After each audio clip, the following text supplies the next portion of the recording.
श्री स्वामी समर्थ। तर महापुराणानुसार चैत्र महिन्यात जर घर बांधायला काढलं तर सुख शांती राहत नाही, आजार पण राहते।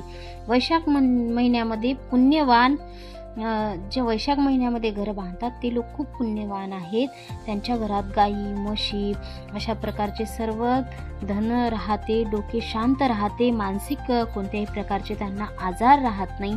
जर तुम्ही घर ज्येष्ठ महिन्यात बांधत असाल तर परेशान्या येतात, आत्महत्या घडतात, नेहमी काही अशुभ घटना त्या घरामध्ये घडत राहतात। जर आषाढ महिन्यामध्ये आपण जर घर बांधायला काढले तर लवकर सर्व फळ मिळतात। म्हणजे आषाढ महिना हा शुभाशुभ फळ देणारा आहे, तर तुम्ही आषाढ महिन्यात घर बांधू शकता। त्यानंतर श्रावण हा सगळ्यात श्रेष्ठ महिना आहे, धनवृद्धी करणारा आहे। श्रावण महिन्यात तुम्ही घर बांधायला कुदळ मारून ठेवू शकता, सुरुवात करून ठेवू शकता। त्यानंतर आहे भाद्रपद महिना।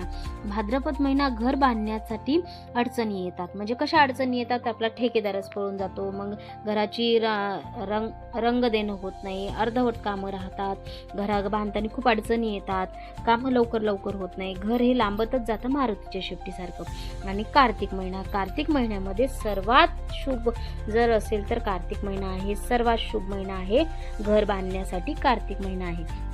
तर तुम्ही यापैकी चैत्र वैशाख ज्येष्ठ आषाढ श्रावण भाद्रपद कार्तिक यामध्ये तुम्हाला जर घर बांधायचं असेल तर त्यामध्ये कोणते चांगले महिने आहे तर तुम्ही हे या व्हिडिओमध्ये जाणून घेऊ शकता आणि त्या महिन्यामध्ये तुम्ही घराची सुरुवात करू शकता। जर खूप सारा पाऊस असतात तर काही महिन्यामध्ये श्रावणमध्ये पाऊस असतात तर तुम्ही घराला बांधकामाला निश्चित सुरुवात करून ठेवू शकता, म्हणजे कुदळ वगैरे पूजा वगैरे करून ठेवू शकता।